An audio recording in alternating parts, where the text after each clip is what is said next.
Hello everybody, dear students of class 6, this is your supplementary reader A Pact with the Sun।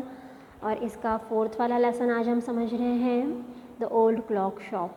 जैसा कि नाम से ही आपको समझ में आ रहा है, एक पुरानी सी दुकान है जहाँ पर घड़ियों की दुकान है ये, ठीक है। अब यहाँ पर ये जो कैरेक्टर्स आपको दिख रहे हैं, पहले इनका इंट्रोड्यूस करवा देती हूँ मैं।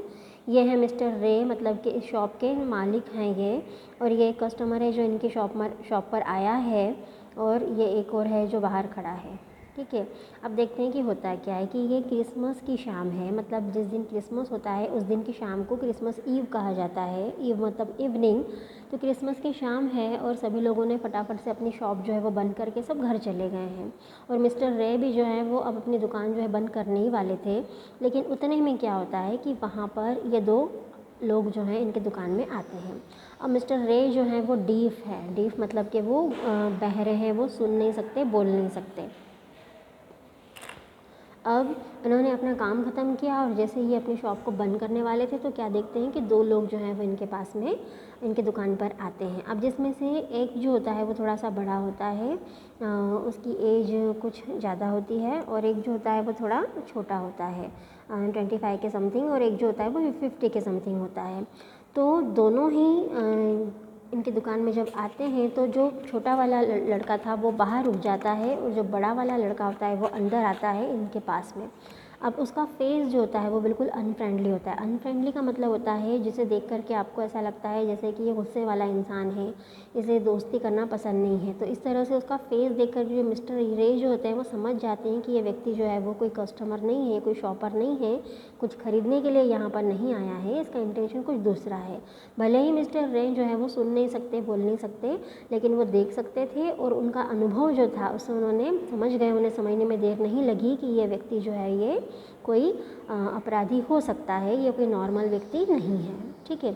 अब जैसे ही वो व्यक्ति उनके पास में आता है तो रे जो है वो अपना नोट पैड आगे कर देते हैं और उस पर लिख करके मतलब पूछते हैं उनसे कि मे आई हेल्प यू, मतलब मैं तुम्हारी क्या मदद कर सकता हूँ। तो और फिर उसके बाद में रे जो है वो इशारे से उनको बोलते हैं कि मैं स्माइल करते हैं वो, और बताते हैं कि मैं जो है वो सुन नहीं सकता, बोल नहीं सकता। तो उसके बाद में फिर ये जो इंसान था, ये जो क्रूल इंसान दिख रहा था, वो हल्की सी स्माइल उसके फेस पर आती है, ऐसे घमंडी टाइप वाली स्माइल आती है, मॉकिंग स्माइल, मतलब घमंडी टाइप वाली स्माइल आती है कि ये इंसान मेरा क्या बिगाड़ लेगा, इस टाइप से। और फिर वो अपना जो उसका जो फ्रेंड जो बाहर खड़ा होता है उसको इशारे से बोलता है कि ऐसे इशारा करता है कानों को टच करके कि मतलब कोई खतरे वाली बात नहीं है, ये इंसान जो है वो सुन नहीं सकता, बोल नहीं सकता।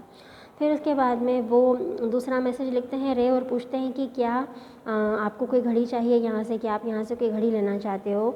तो फिर ये जो इंसान था ये अपने पॉकेट में हाथ डालता है, और उनके पॉकेट में जो है वो एक गन जैसा शेप उसे दिख जाता है रे को। तो रे जो है वो बड़े डर जाते हैं, मतलब वो सीधे साधे इंसान से तो डर जाते हैं, लेकिन वो समझ जाते हैं कि इस कंडीशन को उन्हें कैसे टैकल करना है।